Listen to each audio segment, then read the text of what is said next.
tools you're going to need should probably just be, you might need an adjustable wrench, Vise grip or channel locks, screwdriver, Phillips head, 5/8 inch socket or wrench, and you might want to use some penetrating oil, like PB Blaster here, WD-40 or something, if any of the bolts or anything looks like it's rusted. Alright, first things first, safety. Got the blades disengaged, PTO, off. I want to lower the deck. Now the deck, that was my foot, just in case you're wondering. I won't be farting in no videos. Deck is lowered to the ground. I do have flip-flops on. Deck is lowered to the ground, and we got no key in the ignition off. I'm going to also make sure, as you can see, we are in park. I do have it in neutral. That's probably safest. As long as the deck's down and touching the ground, it's not really going to move. I mean, it'll move a little bit if you push it, but no key, in park, in neutral, or park or reverse, that shouldn't matter. Deck down, PTO off. For this one, I usually don't do this, but this is the best option. Just remember, put it back on when you're done. Disconnect spark plug cable. Should be no ignition possible now. That's an absolute. First things first, you got the battery here. I got a little extra. It's not actually the battery that belongs in here. Found one at Harbor Freight. Works great. I think it's meant for a electric ATV or something. It's electric vehicles, but it worked. Worked actually through the fall into the winter. Highly recommended. Hopefully they don't sell out after this. And disconnect your terminals. I'm being very cautious. You don't want them to touch anything. I'm working with one hand here.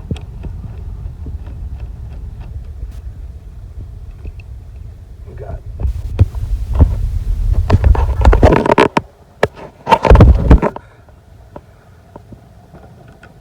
negative. Disconnected. Out of the way. Don't lose the screws. Put the screws right there for now.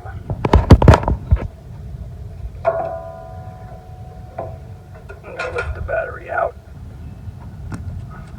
Place it on the ground. Probably not best to put it on concrete.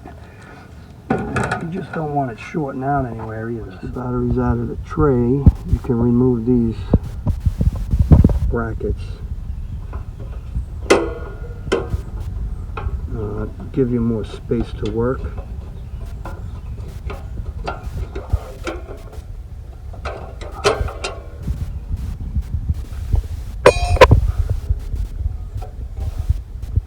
Just simply tilt them.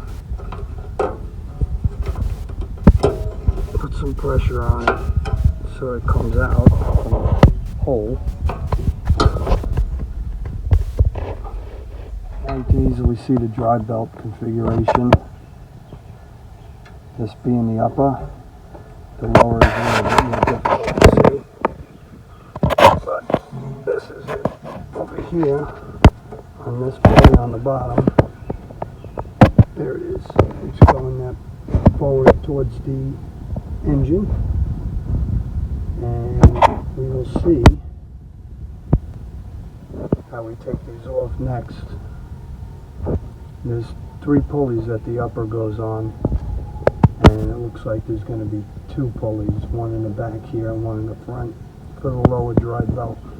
Like I saw in another tutorial, this is the tensioner pulley. That's the tensioner spring. You can see it's attached to the frame. You could wrap a piece of weed string. You could wrap it around that hook on the spring, and then snake it, pull it into this hole. So I wrapped it from the other side of the frame because it's easier to wrap it in the back there, and then pull the 2 ends of the string through this hole. And now you pull on the frame very easily from this side, disengage it from the hole, and just let go. And it should sit there, and we have the tension off the hole, and remove the upper drive belt. This part's a little bit of a pain in the neck. The pulley is butting basically right up against the frame on the right side. It's a 7/8 inch nut. And you want to take a screwdriver so that you can kind of lock the pulley into place. And on this configuration is the best. You know, get it locked into place, then you can access this 7/8 inch nut. Loosen that up. You can loosen the pulley enough to pull the belt off. Okay, this is something that I didn't see in some of the tutorials. With the nut off, you can see there's a star pattern. It basically locks the pulley in place.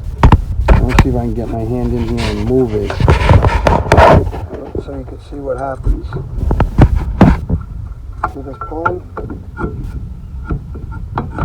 It's loose now. You're not going to want to take it off. You actually can't very easily, it looks like, without removing other items. But you can just tilt it. I don't know if you see what I did there. I just lifted this side up, and it tilts the bottom. Or it tilts the right side when you're looking at it from the back of the mower. I'm at the back of the mower. You lift up the left side of it, it tilts down the right side, and you have enough clearance to get the belt out.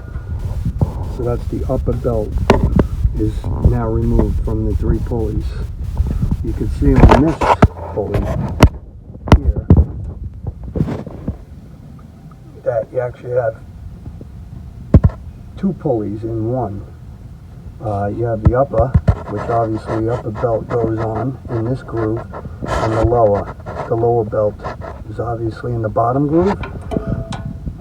Another thing that wasn't clear in other tutorials, there's a tab here, and there's one on the other side as well, safety, that locks the belt in place. It can't pull off of this pulley because these belts do get loose, and that basically ensures it shouldn't just fly off the pulley. Once I put down the drive belt, you can see, you look closely, see that? This bottom pulley actually can slide on that spindle.